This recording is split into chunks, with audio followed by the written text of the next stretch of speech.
Hey everybody, it's Rick Pulciani again from the Pulciani Group at Keller Williams, and today I'm excited to have Patrick White from John White & Company, who is our top referral accountant that we use as our personal accountant. And thanks for coming in, Patrick. I really appreciate it. Happy to be here. Yeah, thanks. And so what we're going to talk about today, what comes up a lot, is capital gains taxes and kind of how that works.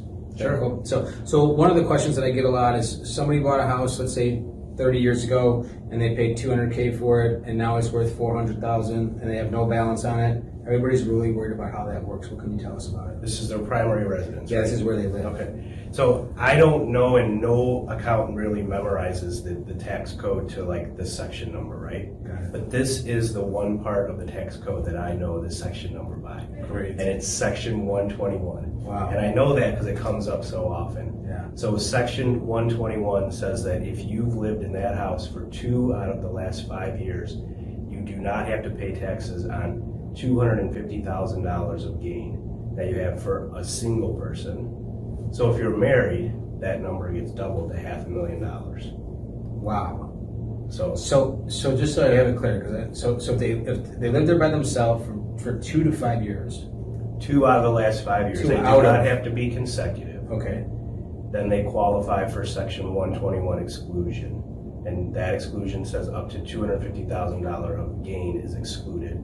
$500,000 if you're married filing a joint tax return. So I buy a house with my wife. Yep. We live there for 2 years in a row. Yep. We make $500,000 on it. So we buy it for 200, we sell it for 700. Yep. And there are no capital gains Zero. implications. You walk away with a check for $500,000. I mean, what? Well, I'm taken back because I think there's been so much confusion on this. And so, okay, all right. So now that really rattled my cage. So let's just say we own a multi-unit investment property, and we bought that 20 years ago, and we paid $200K for it, and now it's worth $400. So we doubled our money, and we don't have a balance on it. Okay, what's the capital gain? So it's a rental property? So it's a rental property. So slightly different, and the reason is that every year that you've owned that rental property, you've taken a deduction on it called depreciation. Okay. Right, so the IRS gives you that deduction. They say, look, the value and the equipment and the roof isn't worth the same today as when you first bought it, so we'll give you that deduction. What you have to do, unfortunately, when you sell it, though, is you have to recapture that, which means that you have to reduce your original purchase price by the depreciation. Okay. So let's say that you bought it for $100,000, Mm-hmm. you took $20,000 of depreciation. Okay. Your purchase price at the time of sale now is $80,000. Okay. So your capital gains then is just dollar for dollar based off of that number. Okay. So if it was 100, you took $20,000 of depreciation, it's now worth 80.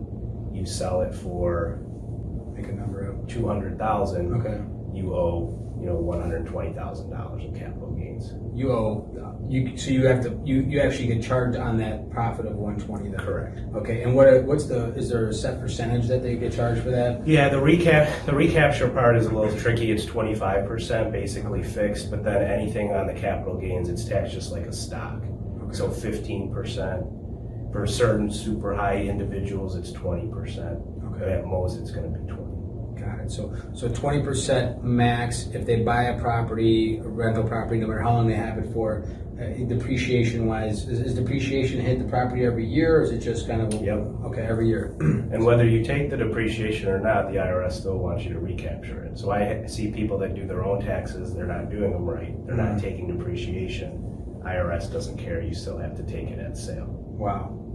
So that's really important. And are you guys taking any new clients at this time? sure. Okay, great. So listen, anybody that's watching this video, I got a ton of value out of this, and you can tell by the look on my face I was really shocked because I thought I knew what I was talking about with this, and obviously I stay in my lane, I have no clue. I'm really good at selling homes, so if you guys need any help with buying or selling, give us a call at 708-200-7758, and we'd be happy to hook you up with John White & Company and Patrick White. Obviously, this guy, his knowledge is at the top. He's a top level producer here. So give us a call.